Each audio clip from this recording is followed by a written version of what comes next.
Alors, on commence comme ça fera venir les gens, effectivement. Alors, bonjour à tous. Nous sommes réunis pour parler des parcours d'engagement et répondre à la question comment proposer à chacun et à tout âge de la vie des parcours d'engagement. Donc, nous avons avec nous plusieurs intervenants que je vais vous présenter dans un instant. Notre objectif dans cette heure qu'on va passer ensemble, c'est de pouvoir aussi répondre à vos questions. Donc, n'hésitez pas à faire signe si vous voulez intervenir.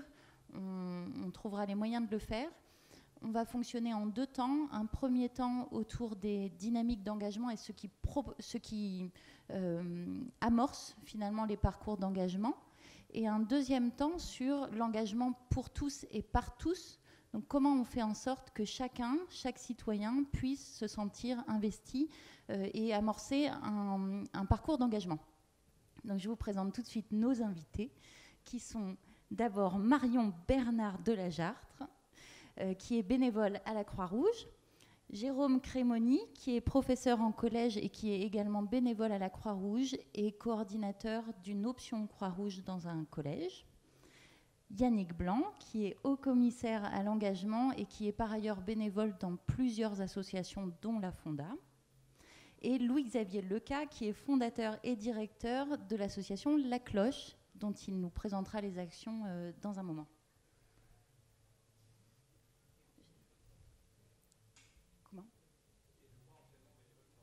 Ah, ça je ne savais pas. Bravo, anciennement bénévole de la Croix-Rouge. Donc voilà, on est tous bénévoles de la Croix-Rouge d'une certaine façon. Alors, sans plus attendre, on va parler du déclenchement d'un parcours d'engagement. Comment est-ce qu'on peut déclencher un parcours et quelles sont les pistes pour favoriser ces parcours, faire en sorte qu'ils se maintiennent, qu'ils soient pérennisés dans le temps, même si on change de statut, même si nos conditions de vie peuvent évoluer à travers le temps. Donc, et comment aussi on peut faire en sorte de s'adresser à tout le monde. Donc, je voudrais donner la parole tout de suite à Marion, donc, qui est bénévole depuis plusieurs années à la Croix-Rouge. Est-ce que tu peux nous raconter ton parcours et notamment tous les jalons qui ont fait en sorte que tu évolues d'un bénévolat de terrain, a priori, qui a été la première entrée, jusqu'à des fonctions électives et un service civique que tu es en train de mener? Alors, moi j'ai commencé en fait mon bénévolat à 17 ans en tant que secouriste à la Croix-Rouge dans ma ville de naissance à Angers.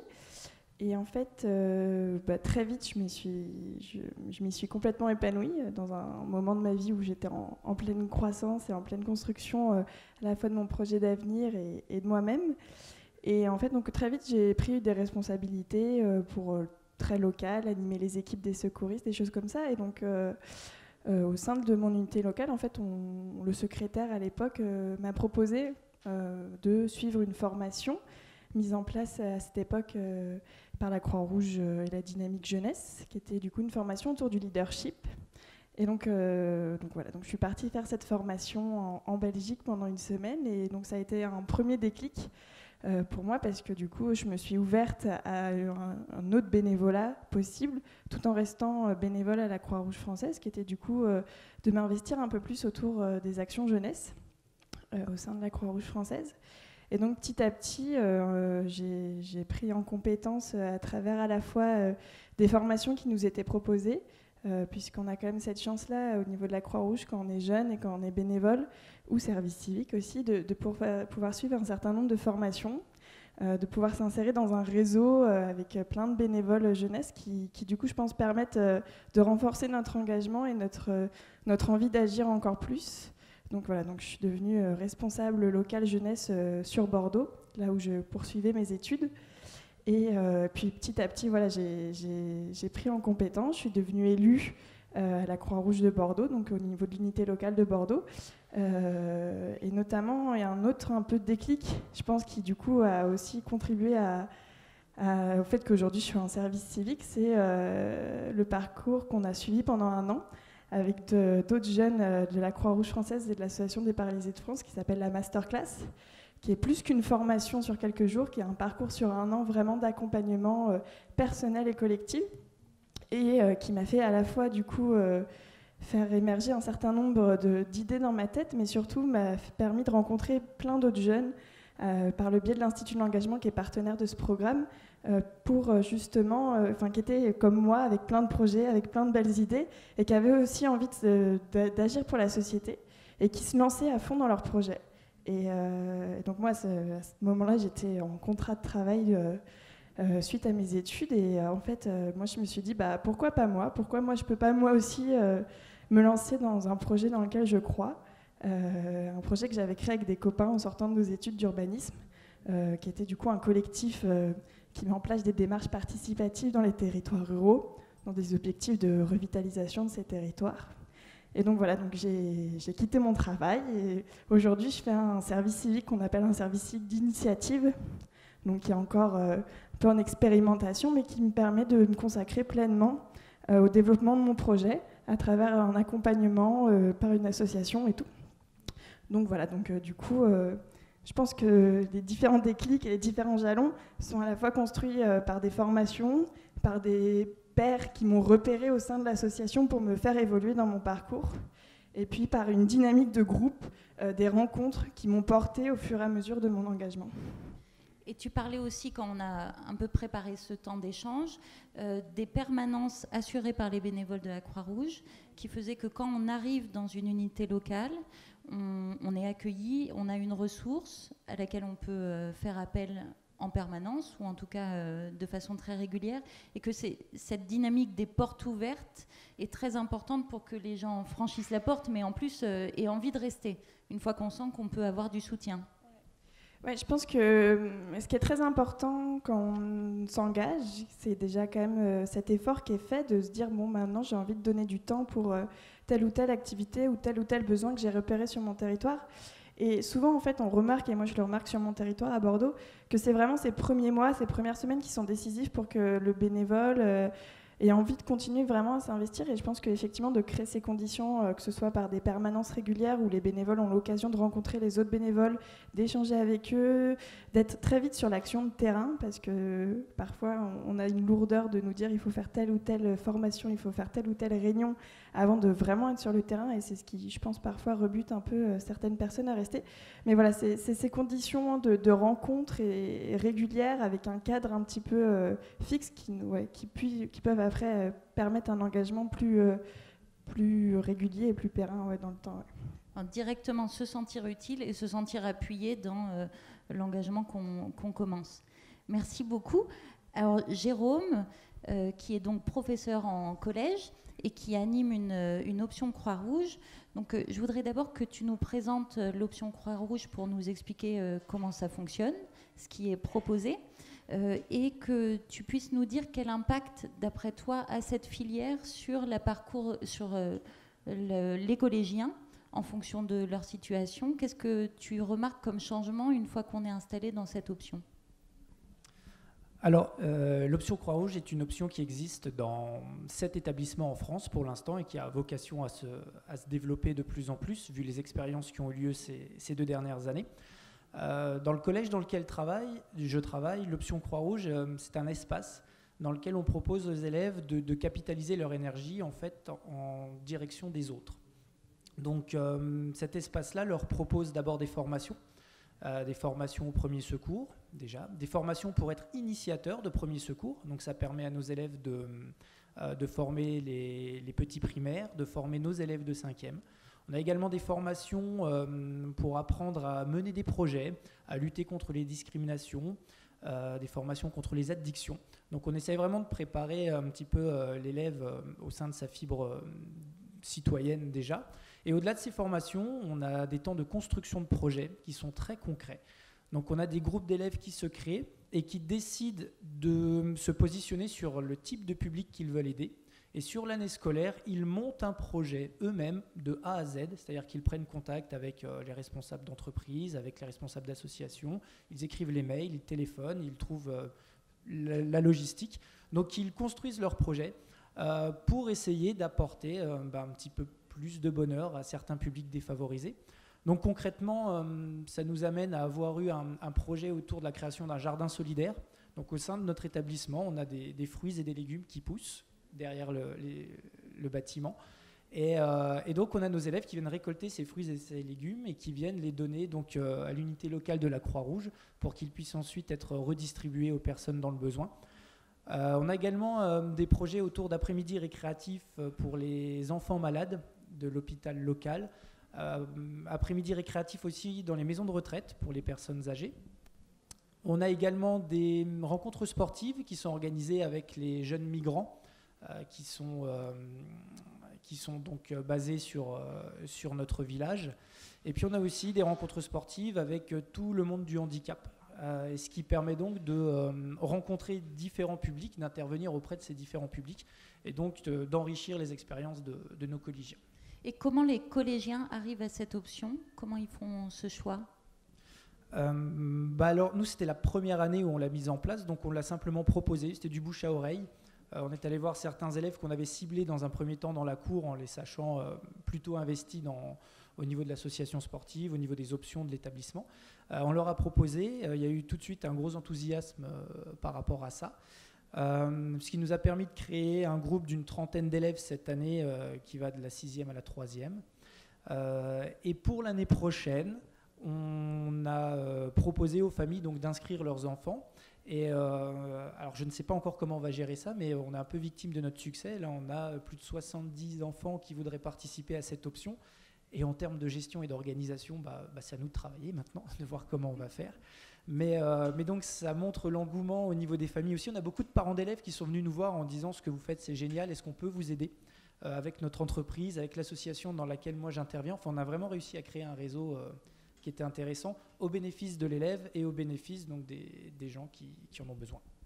Et moi j'ai envie de te demander, est-ce que ce sont que les bons élèves qui viennent dans cette option ou est-ce que vous arrivez à capter aussi les élèves qui sont moins à l'aise dans l'école et qui finalement pourraient peut-être trouver un moyen de mieux s'insérer au collège grâce à ça? Alors c'est un aspect qui me semble être particulièrement intéressant, c'est qu'on a vraiment divers profils qui font partie de ce groupe-là. On a des élèves qui ont d'excellents résultats au niveau scolaire, d'autres qui ont des résultats très médiocres. On en a qui ont un gros rayonnement dans la cour, d'autres qui sont plutôt effacés. Mais au moment où ils rentrent dans la salle et on prépare ces projets, ils sont tous sur un même pied d'égalité. Il y a une communication constructive qui s'installe, efficace, et c'est beau à voir. C'est beau, vraiment. Alors c'est peut-être un petit peu tôt puisque l'option est récente chez vous, mais que penses-tu de la suite de ce parcours? C'est-à-dire une fois qu'on amorce un parcours d'engagement dans le cadre scolaire, comment est-ce qu'on fait pour que ce parcours puisse continuer à l'extérieur de l'école, une fois qu'on a quitté le collège? Alors on a à cœur dans nos propositions de permettre à nos élèves de rencontrer divers acteurs locaux du monde associatif. Donc on a croisé des gens de la Croix-Rouge, mais aussi des Restos du Cœur et d'autres associations. Ce qui permet aux élèves de se rendre compte de la richesse du réseau au niveau local, de la possibilité de pouvoir intervenir tout près de chez eux en fait, parce que pour pouvoir intervenir, il faut déjà savoir où on peut le faire et savoir que c'est possible de le faire, que c'est pas difficile de le faire. Donc les intervenants extérieurs ont pour rôle de présenter un petit peu leur association et il n'est pas rare à l'issue de ces présentations qu'on ait des élèves qui clairement se positionnent sur du court terme pour pouvoir venir filer un coup de main. Là, j'ai des élèves de 3e qui vont partir dans 3 semaines de l'établissement et qui m'ont demandé un dossier d'inscription pour la Croix-Rouge, pour devenir secouriste ou pour devenir initiateur. Et là, on est vraiment dans le concret, quoi. Par l'école, ils ont pu s'engager dans une association. Et on a également 2 jeunes de 13 ans qui se sont positionnés, qui travaillent déjà avec les Restos du Cœur, là en ce moment, suite à l'intervention que le président local a pu présenter. Donc, ça peut, à mon sens, permettre aux élèves d'être confrontés au réseau et de leur donner l'opportunité de pouvoir s'y rattacher. Ouais, du coup, on reconnaît ici les leviers dont parlait Marion juste avant, c'est-à-dire être directement sur le terrain, acteur, être accompagné pour ce faire et intégrer un réseau plus large de personnes engagées. Donc 3 leviers qu'on peut déjà cibler pour que le parcours d'engagement puisse commencer. Merci beaucoup. Alors, je donne la parole maintenant à Yannick, qui est donc président de l'agence du service civique et qui va surtout nous parler des volontaires. Donc, on a vu avec Marion la diversité des statuts qui permettent l'engagement, dont le volontariat. J'aimerais qu'on voit avec vous la diversité des profils des jeunes qui s'engagent dans le service civique. Donc on sait que c'est un dispositif qui s'adresse à tous, sans critères de compétences ni de qualification, qui a vocation à toucher l'ensemble de la jeunesse. Est-ce que c'est vrai aujourd'hui ? Est-ce que chacun peut avoir une place dans le service civique ? Et quel est l'impact du service civique maintenant qu'il a eu un certain nombre d'années d'ancienneté ? Quel est son impact sur les parcours de ces jeunes ? Est-ce que vous avez des éléments là-dessus ? Bonjour à tous. Le service civique, il y a désormais plus de 250 000 jeunes qui l'ont fait depuis 8 ans. Donc on a un capital d'expérience formidable sur lequel il faut qu'on s'appuie. Je n'ai pas de chiffres à vous donner parce que les études d'impact sur ces cohortes de jeunes, on est en train de les faire. C'est un travail d'étude qui est long parce qu'il faut établir des listes, il faut prendre contact avec les gens, il faut leur envoyer des questionnaires, traiter des questionnaires, etc. Donc les résultats ne sont pas là tout de suite, mais je peux témoigner de ce que je vois puisque ça fait 2 ans que je préside l'agence et que je rencontre presque tous les jours des jeunes volontaires en service civique. Alors, première réponse, le service civique accueille des jeunes de toutes origines, de tout niveau scolaire, de tout niveau de compétences. Et au fil des années, nous, on suit ça évidemment dans chaque rapport d'activité, on rend compte de la population du service civique. Et on peut dire qu'en gros, la population des jeunes volontaires est à l'image de la population de la tranche d'âge 18-25. Je dis 18-25 alors que le service civique, on peut commencer à 16 ans, parce que la part des 16-18 ans dans le service civique est vraiment infime. C'est plutôt exceptionnel. C'est possible. Il y a de très beaux exemples très réussis d'adolescents entre 16 et 18 ans qui ont fait un service civique, mais la masse des jeunes volontaires entre 18 et 25 ans. Donc ils sont tous là. Ils sont tous représentés. Et ce qui me frappe, c'est qu'on voit le même effet de l'expérience du service civique sur des jeunes en très grande difficulté sociale et scolaire et sur des jeunes hyper diplômés. Ça m'est arrivé de rencontrer dans certaines associations, dans certaines circonstances, des jeunes qui étaient représentatifs des 2 extrêmes du spectre du recrutement des jeunes en service civique et de les écouter témoigner du même effet de l'expérience sur eux. C'est-à-dire, un jeune qui est en très grande difficulté sociale, le service civique, c'est parfois la première expérience qu'il a d'une relation construite et positive avec un adulte. Vous avez des enfants qui ont des histoires familiales chaotiques, voire extrêmement violentes, qui sont vraiment pas très en forme quand ils arrivent. Et le service civique, ça va être un moment, parce que, comme vous en avez témoigné l'un et l'autre, l'engagement, qu'il soit bénévole ou qu'il soit volontaire, repose sur un accueil de la personne telle qu'elle est, sans lui demander de prérequis, sans lui demander de faire la preuve à l'avance de ce qu'elle peut faire. Et ça crée une relation positive entre le jeune volontaire et l'organisme qui l'accueille. Pour les jeunes en grande difficulté, c'est parfois une révélation et un déclic dans leur maturation, dans leur passage vers l'âge adulte. Pour les jeunes qui sont très diplômés, j'ai entendu un jeune normalien qui avait demandé qu'on diffère d'un an son entrée à l'école normale supérieure, et je l'ai entendu me dire, quand j'ai réussi le concours, il avait 20 ans, et il a dit, je me suis rendu compte que depuis l'âge de 6 ans, je n'avais rien fait d'autre de ma vie que d'aller à l'école et d'y réussir. Alors, évidemment, c'est très bien, c'est un parcours d'excellence, on est content pour lui, mais il lui manquait quelque chose. Et il était en train d'être en service civique dans une association travaillant dans la rue, luttant contre l'isolement social.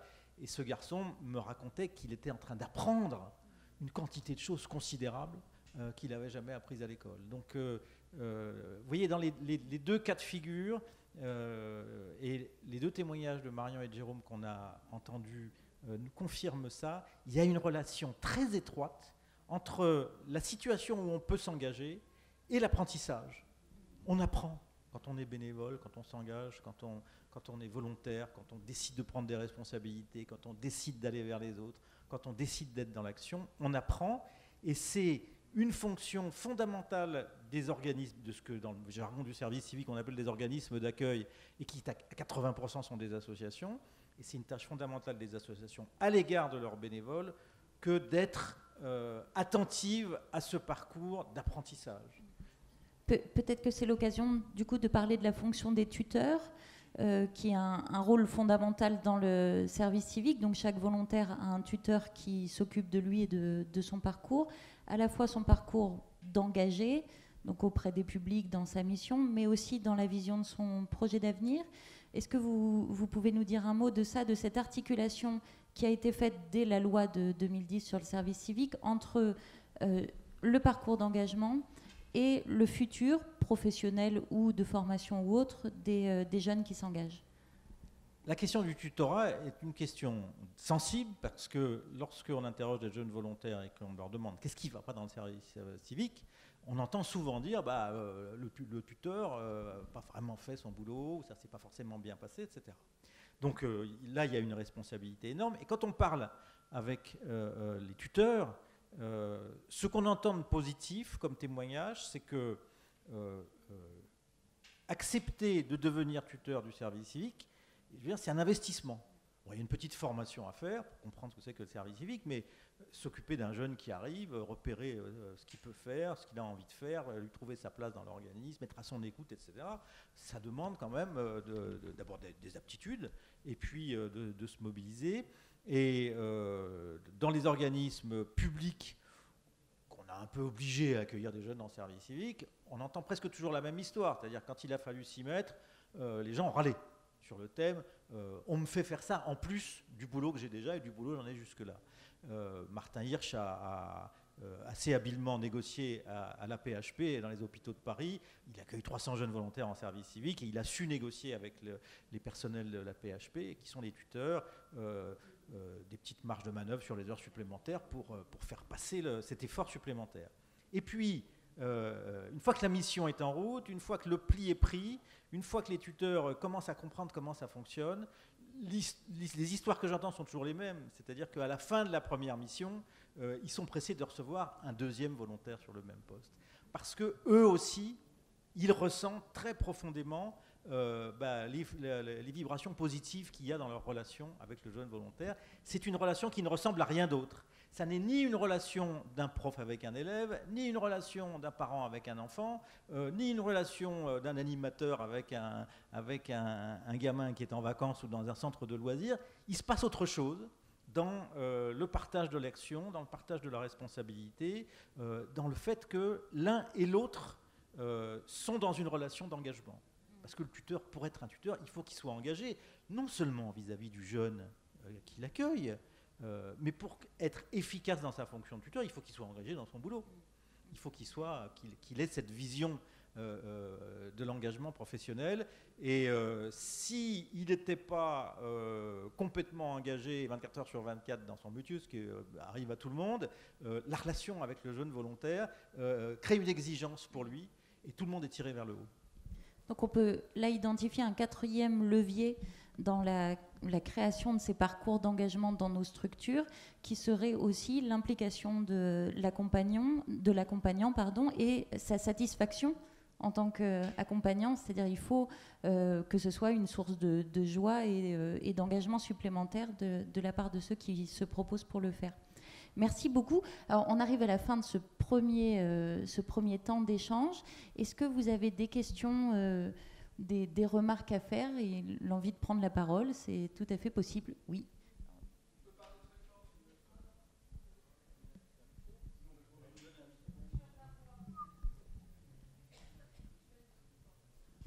J'ai eu la chance de faire passer des entretiens pour des jeunes en service civique.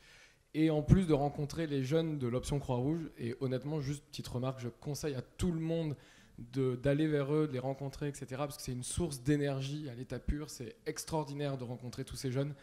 Et franchement, ça remotive facilement pour l'année. Donc voilà, merci pour ce que vous faites, c'est vraiment bien. C'était juste une petite remarque.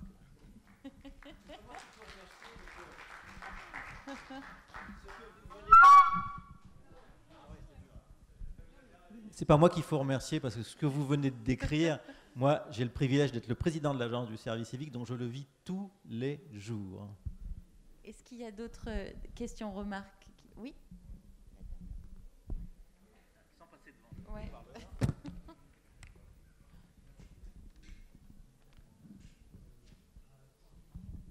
Oui, bonjour. Moi, je viens de la Croix-Rouge de Belgique et donc j'ai écouté avec attention votre intervention concernant les options Croix-Rouge qui ressemblent un peu à nos points Croix-Rouge on est en train de développer aussi dans les écoles secondaires. Donc, je voulais juste savoir un peu plus sur le rôle que le professeur a dans l'accompagnement de ces jeunes et aussi votre interaction avec un référent ou pas dans l'entité locale de la Croix-Rouge. Comment ça se passe cet accompagnement justement de ces jeunes? Alors, dans un premier temps, nous, on est en lien direct avec le président de l'unité locale de Verdun, puisque nous, on est donc sur la Meuse, et également donc, avec la présidente départementale qui nous aide beaucoup donc, pour nous aider à trouver des actions à faire ou à nous mettre en relation justement avec ce fameux réseau associatif sur lequel nous, on a peu d'emprise, mais les contacts, en fait, c'est notre présidente départementale qui les a en priorité, donc qui nous permet de rentrer en lien avec ces gens. On a également un lien assez fort avec le siège national. On est beaucoup appuyé, notamment par Emmanuel de Montvalon, mais par d'autres personnes, pour pouvoir nous guider, nous accompagner en nous proposant des méthodes, des mises en œuvre, des projets sur lesquels on pourrait travailler. Donc ça, c'est pour l'accompagnement Croix-Rouge. Et puis le rôle de l'enseignant au niveau de notre groupe. Alors il faut savoir que je ne suis pas seul, on est un groupe d'une dizaine. C'est assez intéressant parce qu'il n'y a pas que des enseignants qui interviennent, mais il y a également des surveillants. Il y a également la direction qui prend partie prenante de ces choses-là. On a aussi quelqu'un qui s'occupe, le technicien du collège, qui fait partie de ce groupe-là. Donc c'est vraiment très ouvert et ça montre l'intérêt donc, que peut avoir cet engagement aussi et pour les gamins et pour les adultes. Et donc nous, notre objectif, c'est de donner les moyens aux élèves de réaliser leurs projets. C'est-à-dire qu'on part vraiment de leurs besoins. Certains, en début d'année, nous ont dit moi, je voudrais travailler avec des enfants malades, mais je ne sais pas quoi faire, je ne sais pas où le faire et avec qui le faire. Donc nous, on a essayé de chercher les contacts, on a essayé de leur permettre de trouver le matériel de les mettre en relation avec les personnes qu'il fallait pour mener ces projets-là. Donc on est vraiment facilitateur, on est guide, mais les meneurs de projets, ce sont vraiment eux. Nous, on apporte les moyens et eux décident de comment les allouer et les réguler.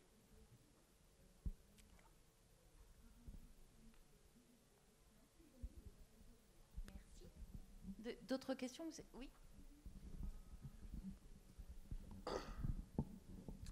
Bonjour.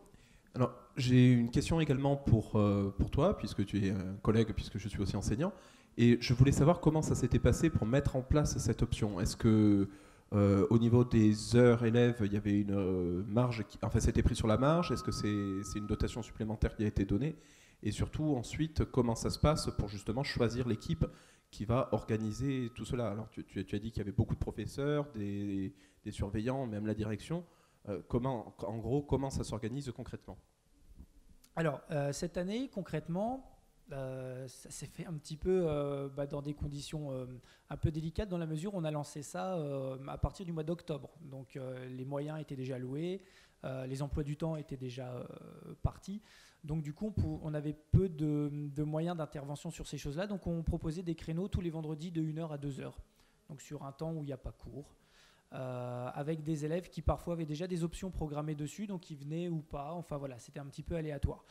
Pour l'année prochaine, on a réussi à on va regrouper tous les élèves intéressés par cette option-là dans la même classe. Donc dans la même 5e, il y aura toutes les options Croix-Rouge, dans la même 4e, dans la même 3e, on aura tous les élèves de 3e intéressés par cette option. Et on va essayer de mettre en barrette un créneau de 2 heures tous les 15 jours en commun pour ces trois classes-là, de 5e, 4e et 3e. Du coup, donc ce sera les lundis, de 13h à 15h. Ces trois classes seront libérées pour pouvoir participer à l'option Croix-Rouge. Donc on a réussi à l'institutionnaliser de cette façon-là dans l'emploi du temps pour l'an prochain. Après, en termes des moyens, je crois que c'est une problématique qui est très locale. Est-ce que c'est pris en charge dans la DAG? Est-ce que ça va être de l'IMP, de l'HSA, des choses comme ça? Enfin, ça, c'est à voir avec le chef d'établissement, je pense. Les heures supplémentaires, pardon. Est-ce que ce sont des heures supplémentaires qu'on donne de façon exceptionnelle ou à l'année? Donc voilà, ça c'est une problématique à mon avis qui est plutôt locale. Et après, comment nous ont suivis les autres enseignants? Simplement en leur posant la question, en leur montrant la richesse du projet. en échangeant, en leur donnant l'opportunité de venir voir comment ça se passait. Et très rapidement, ils se sont rendus compte qu'eux aussi pouvaient s'engager pour pouvoir favoriser l'engagement de ces gens-là. Je parlais de la direction, donc nous c'est le principal adjoint. Quand on lui a parlé du projet, il nous a dit mais non seulement je vais vous appuyer, mais je veux participer. C'est-à-dire que je viendrai à vos réunions si ça ne vous dérange pas. Et j'apporterai moi-même mon expérience, je discuterai avec les élèves. Et ça amène un contact qui est réellement différent et vraiment riche dans le rapport élève-enseignant ou élève-adulte en règle générale.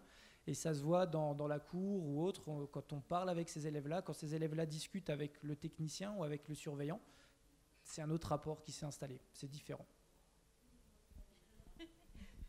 Merci. Ce que décrivait Yannick avec le service civique et donc ce rapport à l'adulte qui est un rapport positif et parfois c'est avec l'engagement qu'on arrive à amorcer ça. Merci. Alors je voudrais qu'on passe à une deuxième thématique autour des parcours d'engagement et qu'on aborde la question de l'engagement pour tous et surtout par tous. Donc comment est-ce qu'on peut faire en sorte aujourd'hui que tous les citoyens soient appelés à s'engager et que personne ne soit laissé sur le côté pour des raisons diverses et n'ait pas accès finalement au bénévolat ou aux différents statuts qui concernent l'engagement. Donc je voudrais donner la parole à Louis-Xavier qui pourrait nous présenter les actions du Carillon qui s'adresse à des personnes de la rue et à tous les acteurs d'un territoire. Et j'aimerais savoir comment ton association fait de l'engagement un réel outil d'insertion. Alors j'hésite à utiliser ce mot, mais d'insertion ou de reprise de confiance en soi ou de reprise d'un parcours. Comment est-ce que finalement, grâce à l'engagement, on retrouve une dignité, une implication dans un collectif plus grand et on sort d'un isolement dont parfois on peut être cruellement victime. Merci. Alors nous, au Carillon, très rapidement, le Carillon, c'est un réseau de solidarité composé d'habitants avec et sans domicile et de commerçants. Le constat de départ, c'est que l'engagement, particulièrement auprès du monde de la rue, c'est un engagement qui aujourd'hui est souvent soit bénévole, soit professionnel. Et on n'a pas tous le temps d'être bénévole ou de travailler dans le secteur. Donc on s'est dit comment est-ce qu'on peut finalement créer l'engagement pour tout le monde. Comment est-ce qu'on engage un commerçant au quotidien. Comment est-ce qu'on engage un habitant quand il part de chez lui pour aller au boulot et quand il revient. Donc on a créé d'abord un petit réseau de commerçants qui ouvrent leurs portes aux personnes sans domicile. Elle leur propose d'aller aux toilettes, de recharger un téléphone, passer un coup de fil, manger un plat, se faire couper les cheveux, boire des cafés. Voilà. 750 commerçants en France aujourd'hui qui sont rentrés dans ce réseau-là. Et donc tout le sujet, c'était de se dire, en effet, comment on essaie de travailler sur ces micro-engagements finalement du quotidien qui ont une valeur et qui sont parfois finalement un cheval de Troie pour un engagement plus fort. Et dans la construction de ce réseau, évidemment, c'était totalement impossible pour nous de ne pas le faire avec les personnes sans domicile. Pourquoi ? Parce que dans la création d'un lien social, c'est pas sens unique. Parce que les personnes sans domicile, finalement, dans leur isolement, dans leur sentiment d'exclusion, s'ajoute le fait qu'ils passent leur temps à tendre la main. Une expression qui dit que la main qui donne est toujours au-dessus de celle qui reçoit. Et c'est extrêmement complexe quand on est à la rue, finalement, de retrouver de la dignité si on passe son temps à se faire offrir des choses. On a aussi des choses à apporter à la société, on a aussi une valeur. Et donc, nous, on a pris vraiment à bras-le-corps cette logique. Et dès le début, on a proposé à des personnes sans domicile de devenir bénévoles chez nous. Elles sont présentées dans notre conseil d'administration, elles co-organisent des événements, elles sont présentes, certaines personnes sont venues avec nous aujourd'hui, évidemment. Et en effet, on se rend compte qu'au-delà des centaines de personnes qui utilisent tous les jours nos services chez les commerçants, les quelques dizaines de bénévoles qui travaillent avec nous en France, à partir du moment où ils rentrent dans ce travail du quotidien, qui nous donne des coups de main et qui se rendent compte qu'on a une logique totalement horizontale, il n'y a aucun paternalisme dans ce qu'on fait, on fait tout main dans la main. À partir du moment où ils retrouvent cette dignité, là, on active extrêmement rapidement des moteurs de réinsertion. Et du coup, je pense que je vais en fait laisser la parole à JS, qui est un de nos bénévoles anciennement sans domicile, parce qu'il ne l'est plus. Et je pense qu'il pourra beaucoup mieux en parler que moi. Bonjour, je m'appelle JS. J'ai rencontré le Carillon il y a à peu près 20 mois. J'étais en train de faire ma manche à Richard-Lenoir à Paris. Et on m'a proposé un petit livret, un petit bon, une invitation pour un événement. Et là, 2 secondes après, j'ai pris l'initiative de proposer, s'ils avaient besoin d'aide, de donner un coup de main. À ce moment-là, on m'a répondu oui, que c'était possible. On m'a donné le rendez-vous le lendemain. Je suis allé à l'événement, j'ai aidé, j'ai pris le balai et quelques minutes après, on m'a proposé le rôle d'ambassadeur. Le rôle d'ambassadeur, c'est qu'est-ce que je fais aujourd'hui, c'est d'intervenir, de parler. Et ça m'a donné une activité. Ça m'a aidé de sortir mon isolement, parce qu'à cette époque-là, faire la manche, des fois, c'est pas forcément recevoir une pièce, c'est de pouvoir parler à quelqu'un et intervenir à faire quelque chose et devenir acteur. Et aujourd'hui, à l'époque, j'y croyais pas aux associations. Et le Carillon m'a aidé aujourd'hui. J'ai 3 associations qui m'aident, voire même 4 associations. J'ai un petit travail de 25 heures par mois qui s'appelle un contrat de DPH, premières heures, à la Chorba. C'est une association extraordinaire. Aujourd'hui, le toit, c'est grâce à la Chorba, au Carillon et à l'association pour l'amitié. Je suis en colocation aujourd'hui. Et grâce à mon petit salaire, je peux payer ma colocation. Et aujourd'hui, j'ai un toit, une activité et j'aide les gens que j'aime. Et tout le monde. Pour ça, pour tous. Voilà. On parlait d'école tout à l'heure. Peut-être que tu peux nous raconter ce que tu as fait avec une école primaire à Paris. Alors, j'ai sensibilisé aussi des élèves en CM1, CM2, où j'ai raconté un peu mon parcours de la vie. Et on a créé un film aussi, une petite vidéo, parce que ceux qui ont choisi, qui ont voulu faire les choses sur le Carillon. Alors j'aurais aidé, je leur ai donné des petits supports, façon de parler, aux questions qu'ils m'ont posées. Eux, ils ont créé leur histoire, en fait. Et elle est racontée de leur manière, de A à Z, comme les petits stons qu'ils ont préparés. La vidéo, elle est visible en ligne, bien sûr. Elle est vraiment énorme. Cette année, c'était en 2016, au mois de novembre. Ça s'est terminé plusieurs étapes en allant vers les élèves.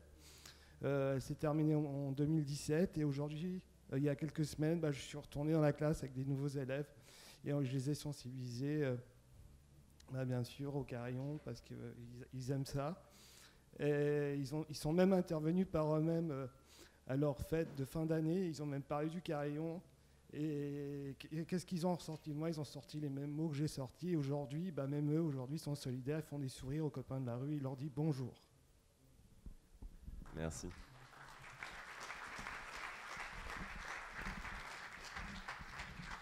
Merci beaucoup.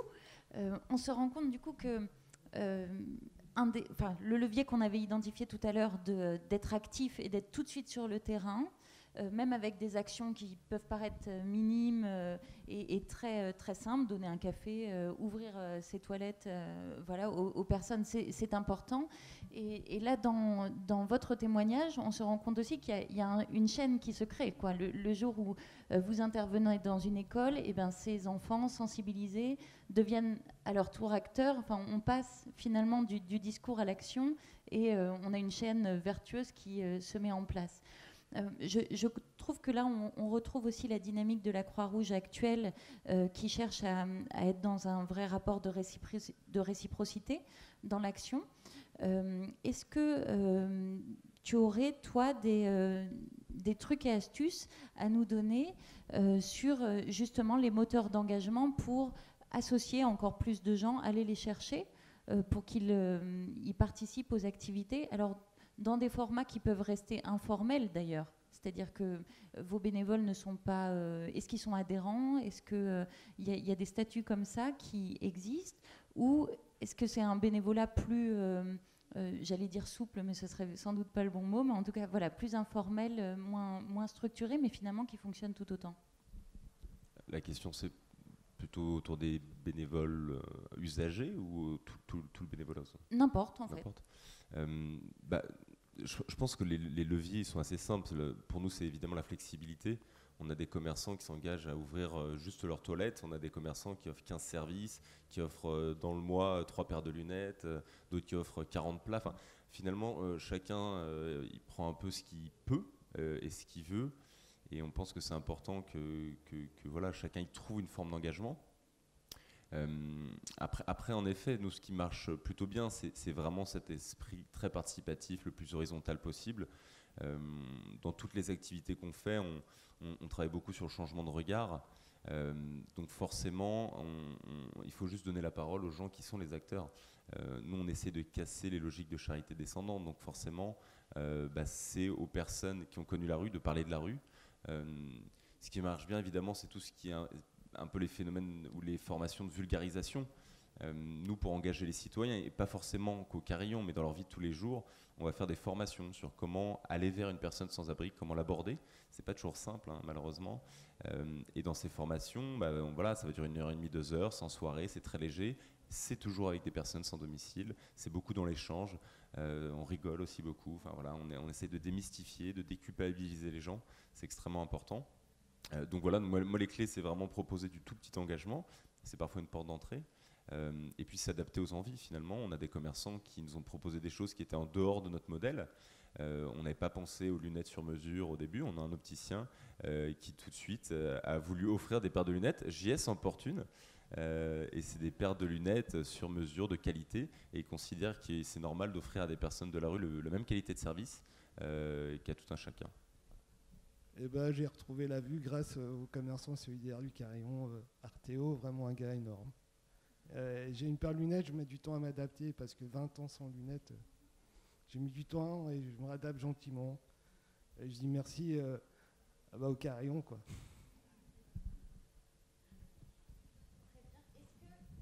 Merci beaucoup. Est-ce qu'il y a des questions, des remarques à ce stade ? On va strictement respecter nos horaires parce que certaines personnes ont des enfants à aller chercher. Oui.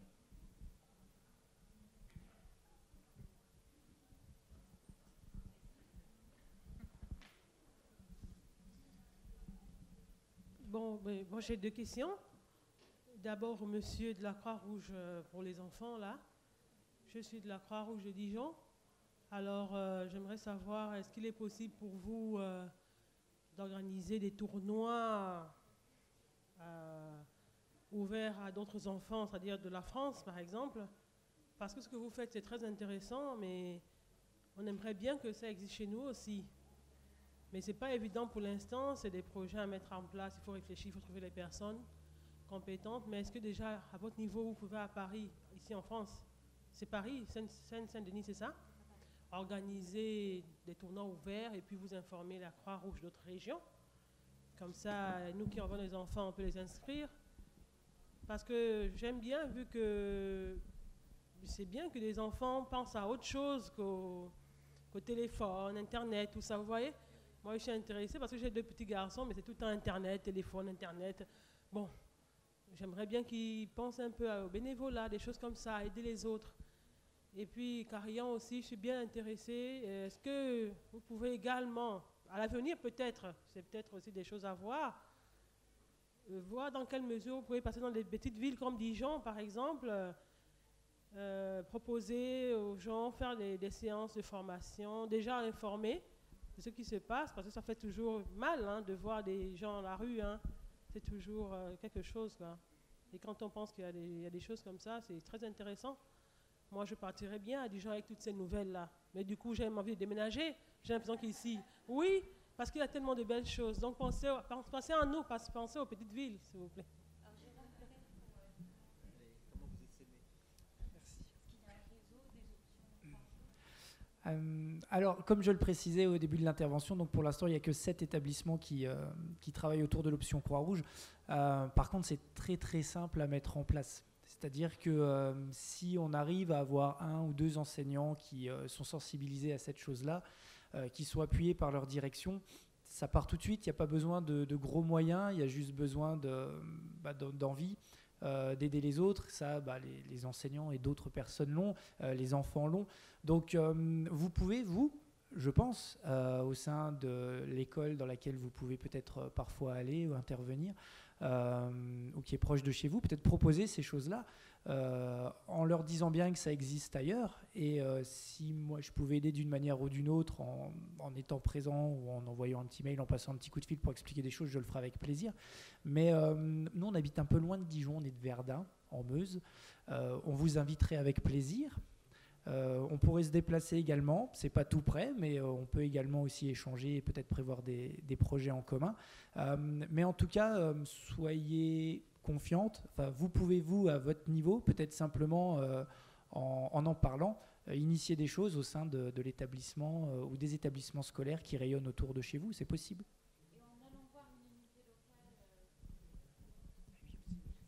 Oui, en allant voir une unité locale de la Croix-Rouge, est-ce que c'est un moyen de commencer, d'amorcer les choses? Est-ce qu'on peut tous franchir la porte de la Croix-Rouge et dire j'ai entendu parler des options Croix-Rouge au collège, c'est super, comment est-ce qu'on peut faire? Alors, au regard de l'expérience qui se multiplie au niveau de ce réseau scolaire, c'est de plus en plus diffusé en interne au niveau Croix-Rouge, et on peut penser que les unités locales commencent à être au courant de tout ça. Et c'est un support très important, effectivement. Option Croix-Rouge, ça va bien avec l'unité locale de la Croix-Rouge. Donc on peut se rapprocher de l'unité locale et essayer de construire ensemble le projet avec un établissement scolaire. Moi, j'interviens au collège, mais d'autres collègues le font très bien en primaire. C'est d'une richesse énorme. Et je sais que l'an prochain, ça va se développer au sein de quelques lycées, voire même d'une faculté au niveau de Nice. Donc on parle de parcours, on est ici pour parler de parcours, donc on est vraiment de la primaire à l'université dans cette idée-là. Donc faites-le, essayez, vous pouvez. Je regardais Pierre qui est à la Croix-Rouge à la tête nationale. Est-ce qu'il existe des ressources Internet qui sont consultables et sur lesquelles on peut s'appuyer si on a envie d'initier quelque chose sur son territoire? Oui, alors du coup, sur le site internet de la Croix-Rouge, vous avez quelques articles qui détaillent un petit peu le sujet et aussi des vidéos, notamment celle qui a été tournée par les collégiens du Puy-en-Velay eux-mêmes sur leur option. Et puis, si vous êtes plus familier avec la structure Croix-Rouge, son intranet, son dédale de dossiers, le plus simple reste de contacter Emmanuel de Montvallon, ou bien moi-même, Pierre Catalan, ou bien volontariat@croix-rouge.fr, et de toute façon, on vous réoriente, on est voisins de bureau. Très bien. Alors, Louis-Xavier, du coup, concernant le carillon, vous êtes présent dans quelle ville et comment est-ce qu'on peut, pareil, développer les actions du carillon si on est très intéressé sur son territoire? Alors, on est un petit peu plus jeune que la Croix-Rouge. On existe depuis un peu plus de 2 ans seulement. On est à Paris, Lille, Nantes, Lyon, Marseille, Bordeaux. On va continuer à se développer, en effet, plutôt dans les grandes villes dans un temps 1. Par contre, on travaille sur une plateforme et des outils qui vont permettre à d'autres acteurs de mettre en place le projet. Et on compte aussi sur des unités locales de la Croix-Rouge pour nous aider. Donc pourquoi pas à Dijon, en effet. Alors, le contact est pris, du coup. Alors, on me fait des signes disant que le temps imparti est fini. Alors, merci à tous pour votre participation et merci à vous également pour vos participations.